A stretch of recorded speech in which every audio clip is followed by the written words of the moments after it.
In China's most liberal city, protests are not unusual. Hong Kong's people regularly exercise their right to demonstrate. But this time, they have been marching for three of their own. Activists Nathan Law, Joshua Wong and Alex Chow. They've been sentenced for 6 to 8 months for taking part in the 2014 pro-democracy protests. They're also some of the most prominent voices calling for universal suffrage. I hope Hong Kong people will not give up. Victory is ours. When we come out of prison next year, we want to see a Hong Kong full of hope. We want to see a group of Hong Kong people who refuse to give up. This is my last wish before I go to prison. Everyone, carry on. Don't give up. The trio had originally been given community service and suspended jail terms, but the Justice Secretary, Rimsky-Yuen, appealed the leniency of the sentences. Democracy activists have accused the government of bowing to pressure from Beijing. Hong Kong's leader says there was no political interference. Rights and freedoms of Hong Kong people are protected under the basic law. But the exercise of these rights and freedoms, as pointed out by the court, is not without limit. They have, first of all, to be law-abiding. The 2014 umbrella movement exposed the deep political divisions in the territory. For 79 days, protesters brought parts of the financial hub to a standstill. Their calls for greater democracy and the right to vote for their city's leader were heard around the world, but they went unanswered by the central government.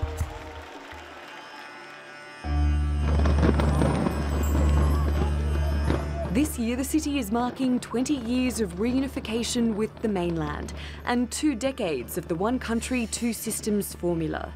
The model gives Hong Kong's government responsibility for the city's affairs, and the central government is meant to take a hands-off approach.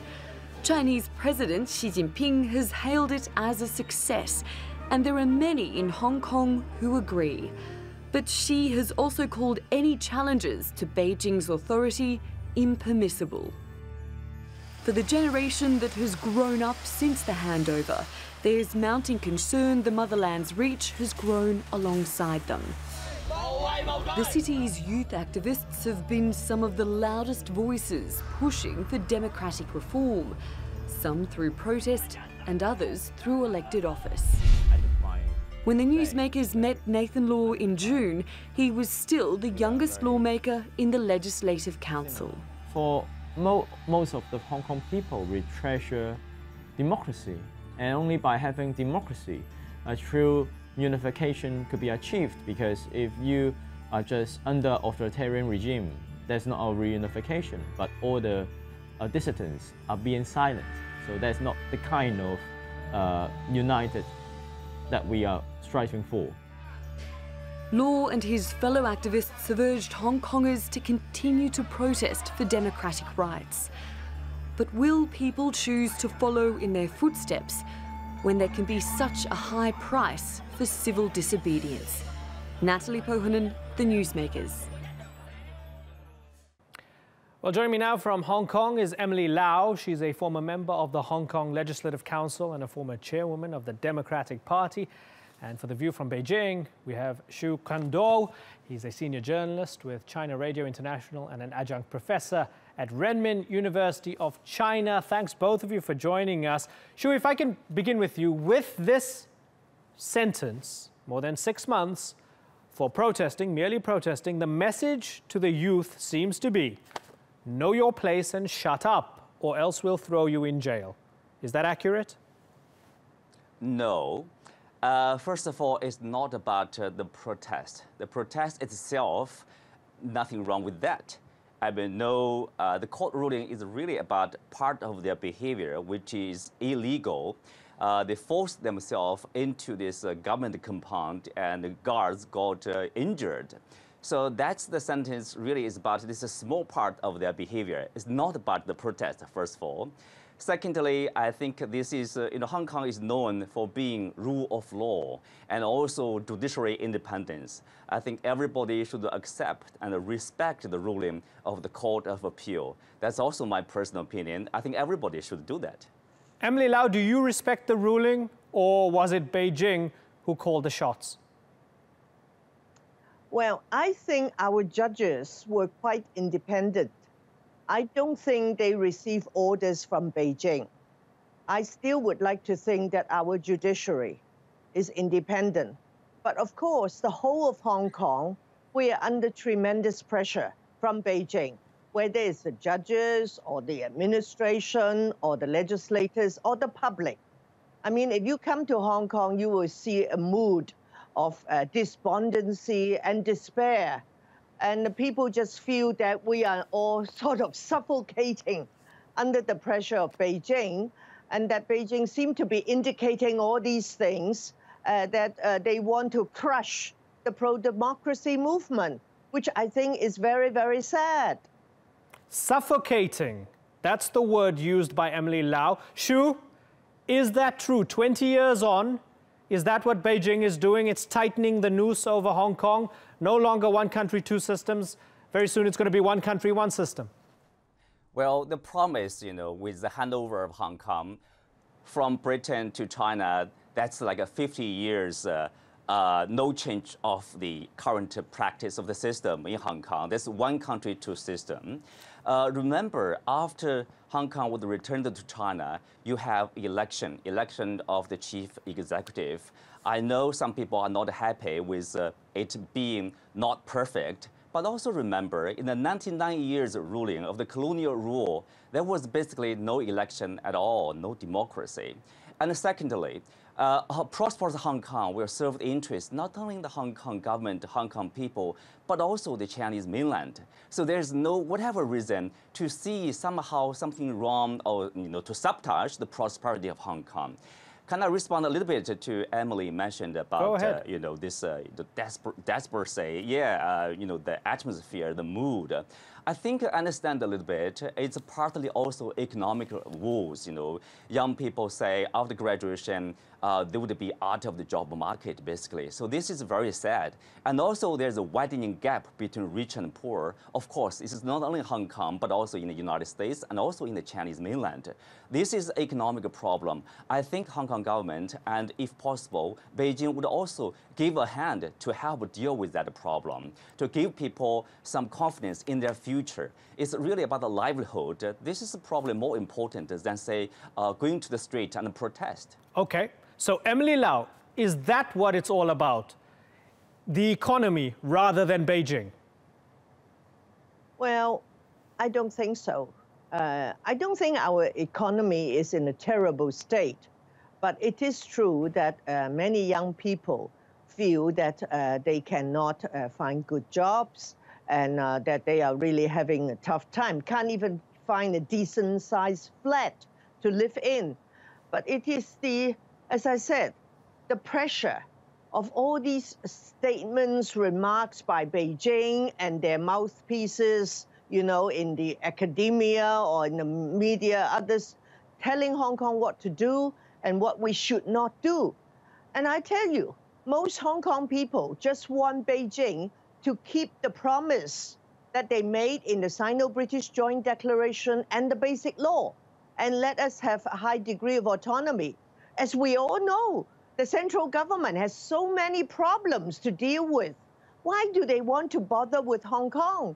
And in Hong Kong, we just want to be left alone so that we can get on with our lives. So, Ms. Lau, this is what I'm struggling to understand, right? I'm struggling to understand something here. You're saying you'd like to, you hope that the judiciary is independent, or you'd like to think the judiciary is independent, and that in this particular case of these activists initially being given community service and then on appeal by the government, them getting more than 6 months for protesting, you're saying this was an independent judicial decision. On the other hand, you're telling me there's the suffocating pressure from Beijing, people are caving into Beijing, and there's this environment where Beijing is closing in on Hong Kong. This case sounds then like a textbook example of the judiciary caving into that pressure. That's what it is, isn't it? The judiciary is caving into pressure from Beijing. Well, as I said, I have not seen any evidence of our judges receiving orders from Beijing. But we are criticizing the Secretary for Justice for appealing, for making the appeal so that they can get such hefty sentence, whereas previously the sentences were not that harsh. So the climate has really changed so abruptly, and that's why so many people marched on Sunday. And so it is a suffocating environment, and some people who marched with me said they wanted to leave Hong Kong. And this National People's Congress Standing Committee member, Rita Fan, told the people to leave and to go to Taiwan. And these people said, why should I go to Taiwan? I don't have a Taiwan passport, but I have a British national overseas passport. Rita Fan should help me and others to go to live in the UK. Xu, do you respect the sincerity of the protesters, both that group in jail and the 22,000 that protested against their imprisonment? Do you respect their sincerity, Xu? Okay, first of all, I think the government, their acts is in line with the law. They do enjoy the right to go to the appeal court if they think the previous ruling is not proper. Is that right? We have to agree on that. Fine, otherwise, that's legal. There's no discussion. But people aren't happy with that. And I want to ask you, do you respect the sincerity of the protesters? Let me say, I think they are sincere probably, and also they are concerned about their, say, Hong Kong's future. I do think, they are local residents, they care about their lives, they care about Hong Kong. There's nothing wrong with that. But I think we can't afford to be selective. If it's a softer punishment, nothing is wrong. This is a rule of law, judiciary independence. If it's a little bit stiffer, you can't accept it. You are being selective in terms of the rule of law, in terms of judicial independence. That's completely wrong. That's something, I'm sorry, I have to say that's wrong. That's completely wrong. 22,000 protesters on the streets of Hong Kong. Remember, there is 7 million people in Hong Kong. That's only 3% of the population. That's a lot, that actually. That doesn't say anything, probably, about the overall attitudes of Hong Kong. 3% of any population is a massive number. Be that as it may, hold on for a second. 3%, okay, if you took 3% of China's mainland population, they went out onto the streets, let's do the numbers there, that would be massive. Be that as it may, I want you to listen to what Joshua Wong had to say, because the protesters, those who are in jail now, have been called certain names, they've been accused of serving certain agendas. Let's have a little listen to what Joshua Wong had to say. China pro-communist propaganda claim that we have external force control behind, have foreign government fund, or even claim that, or blame to say that Joshua Wong received the training from US Marine, or I'm one of the CIA agent. And it's really funny. And I would point out that it's not true at all. We have not received any funding outside of Hong Kong. And what we hope is Hong Kong is an international city. So what's wrong for we bring this issue, Hong Kong's democratization, to international community? Xu, do you accept that that demonization of the protesters, that they're foreign agents, that they're being trained by the CIA and so on, is just wrong? It's crossed the line and it's wrong. If there's any demonization, obviously that's totally wrong. I don't accept that. I don't think that's right. And also, there's accusation of like Joshua Wong was a CIA agent. Nobody knows that. And I don't think he's an agent of CIA. He's a young student. He's a young man of Hong Kong who is sometimes probably very active in the pursuit of his political ideal. But there's no problem with that. The problem is like if you break the law, you should accept the consequence. You will be punished. Community service is the punishment, and 6 months in prison is also punishment. It's up to the judges. If they make the decision, accept it and respect that. Right. The 6 months is interesting, Emily Lau, because looking closely at it, under Hong Kong law, if you've spent more than 3 months in jail, you can't run for office for 5 years. So now you have these, these young charismatic people are listening to them, tens of thousands are taking to the streets to support them. It sounds awfully convenient, whether people believe that it's Beijing pulling the strings or whether it's just the Hong Kong government, which is very harsh and draconian. It sounds very convenient and a good opportunity to defang the young, charismatic opposition or future leaders of the country. Is that what's happening? Well, they are going to appeal. Do you know that? This case is not over. Are you aware of that? Yes. So this is not over.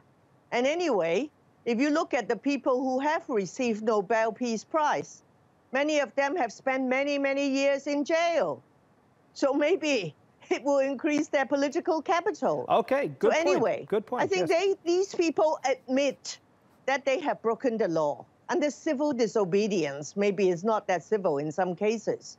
So anyway, we think the Hong Kong government should not, be so vindictive, especially when Carrie Lam said when she assumed office, she wants to create a much better atmosphere.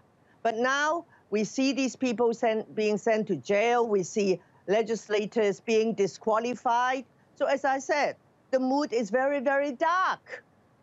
So Xu, Nobel laureates have been in prison. This increases their political capital, according to Emily Lau. Isn't this going to backfire, that the government is making heroes of these protesters? Well, I think you are probably right in pointing out that this could be like a self-defeating if there is a political consideration, which I don't think there is for Hong Kong government or for Beijing government to remember. And you talked about like a Nobel Peace Prize, you talk about like he's a possible leader of China. I can say that to you, this is a very little chance for him to become the leader of China, unfortunately. This is a totally different situation. And remember, nobody fears like Joshua Wong become a legislator, go to the election and be elected. There are opposition leaders, opposition legislators in this legislature. There are always, opposition, voices over there. But no political career starts at 50 years old. The freedom of speech. Sure, no political career starts at 50 years old. When you have people in their early 20s that are galvanizing the masses to protest for something that they're very passionate about, that creates a spark. Very good. Very good. You mentioned about his age. He started his political activism at a young age of 14. Age, I think, students should be in school and study their textbook probably. But remember who organized, who encouraged the young students to go to the street. It's a civil disobedience. Professors from universities over there. And now, some people coming out are calling for the professors to show some responsibility. Where is their accountability? And they are free from any punishment, while the young people who went ahead and they're now being put behind the bars. I'm not sure that's completely fair over there. Okay, so Emily Lau, is it the professor's fault encouraging these young people to take to the streets? I don't think so. I think most of the people who took to the streets hold adult identity cards. I think they are all free-thinking people. So you say it's somebody else's fault? Xu, is it somebody else's fault? No, nobody is any. If there's any fault, these are the young leaders, their own fault. If you read the court ruling, the documents over there, they showed no remorse about their illegal behavior. They don't say it is wrong, and instead they take pride in their illegal behavior, illegal acts over there. I think they are brave. If they are courageous enough, just go accept. I don't understand why people go to the street and protest. Protest against what? Well, they clearly feel they have very important issues they need to protest over. You disagree, and I'm glad we've had this conversation. Xu Kin Wo and Emily Lau, it's been a pleasure talking to both of you. Thank you very much for joining us.